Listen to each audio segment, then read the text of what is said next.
L'ESSEC est arrivé en Cergy en 1973 et depuis 50 ans, au cours de ces 5 décennies, l'ESSEC s'est beaucoup transformé, s'est beaucoup développé. Quand j'ai su que l'Acato demandait à l'ESSEC de libérer les espaces dédiés à l'ESSEC en 1973, Maître Olivier, le directeur de l'école, était désemparé parce que sans capital, c'était un problème qui paraissait insurmontable.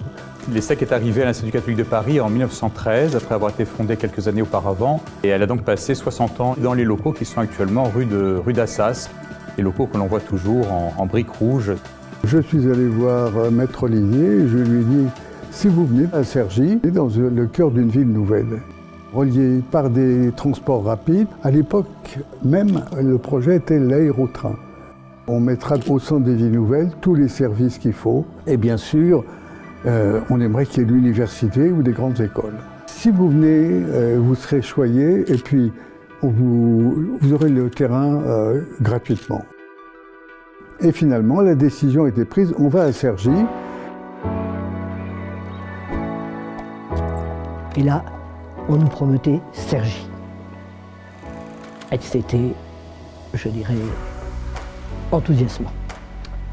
Enthousiasmant parce que nous avions un directeur général et il nous avait donné carte blanche. On pouvait faire ce que vous voulez.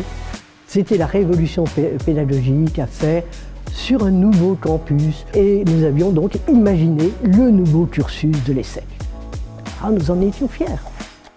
En guise d'intégration à l'ESSEC, on nous a emmenés par car dans un lieu qui s'appelait Cergy-Pontoise, dont très peu d'entre nous n'avaient entendu parler. Et on s'est retrouvés au milieu des champs. Il y avait un bout de pyramide inversée qui constituait la préfecture et une immense zone qui était en train de se bétoniser et dont on nous a dit que c'était l'ESSEC, que l'on allait rejoindre, nous disait-on, 1 an plus tard, en 1973.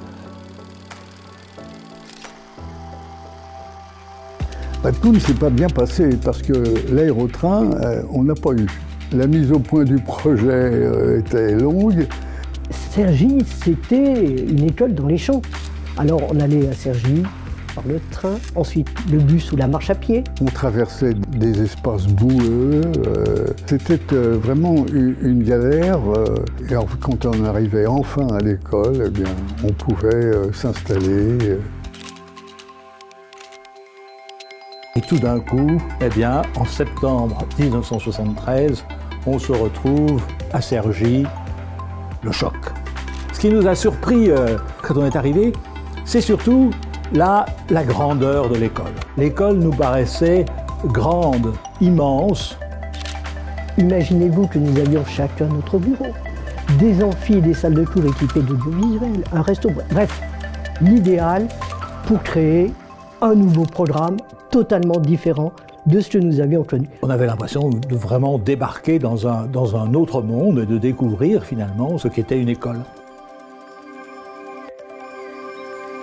C'était quelque part le premier quartier de Cergy avec, à l'époque, une idée des années 70, l'ouverture de la ville, l'ouverture finalement des établissements sur la population et sur son environnement.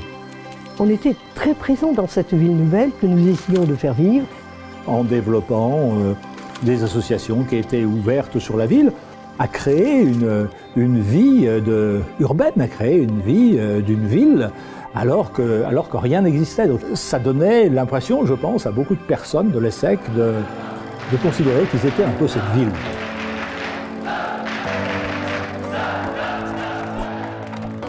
Quand on est arrivé, je ne sais pas la première promo, mais une des premières, c'était vraiment des bâtiments magnifiques, tout neufs, très modernes.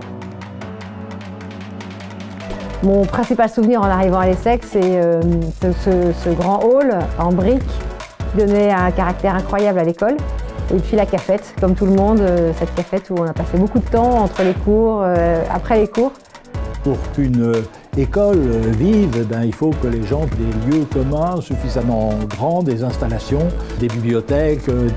Le secret de la longévité, c'est de se réinventer en permanence. Et je pense que l'ESSEC, depuis 50 ans, a beaucoup changé, s'est beaucoup réinventé. Ces dernières années, on a senti clairement, fortement le besoin de passer d'une rénovation à une transformation du campus pour mieux répondre aux besoins de nos communautés, être au plus haut niveau des standards internationaux, mais aussi pour que ça devienne un élément d'appartenance et de fierté pour toutes nos communautés. Cela va rebooster, je dirais, l'ESSEC, comme le campus de Cergy en 71 a reboosté le groupe dans sa volonté de renouveau pédagogique. La transformation de l'ESSEC Campus 2023 concerne 5 dimensions. D'abord, le Pierre Nanterme Center for Responsible Leadership, donc un bâtiment qui est très orienté pédagogie, entrepreneuriat, technologie, digitalisation. Deuxièmement, un centre sportif, Sport Education Center. Troisièmement, il y a la Research Green Tower, donc une tour très orientée création des savoirs pour les professeurs et les étudiants de PhD. Quatrièmement, toute la partie à l'extérieur, une partie verte, éco-responsable. Et la cinquième dimension, qui est très importante, c'est le fait que le campus s'ouvre vers le territoire. Et je trouve que les bâtiments qui sont en train d'être construits aujourd'hui correspondent bien à la volonté aujourd'hui de ce territoire d'engager cette transition écologique et énergétique. Je sais que l'action de nos grandes écoles et de nos universités, comme l'ESSEC, dont l'ADN a toujours été l'excellence, l'innovation et l'esprit d'entreprendre, feront partie de la réponse à cette équation. L'ESSEC a toujours été une institution académique d'excellence. Aujourd'hui, elle continue à cultiver cet esprit d'innovation, le mettant au cœur de sa pédagogie, de ses pratiques managériales. C'est un travail de qualité porté par les professeurs, les équipes pédagogiques, pour les former à cette culture. Aujourd'hui, un campus n'est plus simplement un lieu de création et de transmission des savoirs, mais c'est un vrai lieu de vie. Le campus de demain peut aussi jouer un rôle pour animer ces communautés, leur permettre de dialoguer, leur permettre de créer, de se développer et in fine avoir un impact positif sur la société. C'est sans doute une école de commerce qui a aussi vraiment ce sens du service. Ça marque profondément, je crois, ce qu'est l'école encore aujourd'hui et son enseignement. L'ensemble des parties prenantes sont très alignées. C'est ça qui fait notre force. Une communauté qui a des valeurs partagées et avec ça, on va faire des merveilles.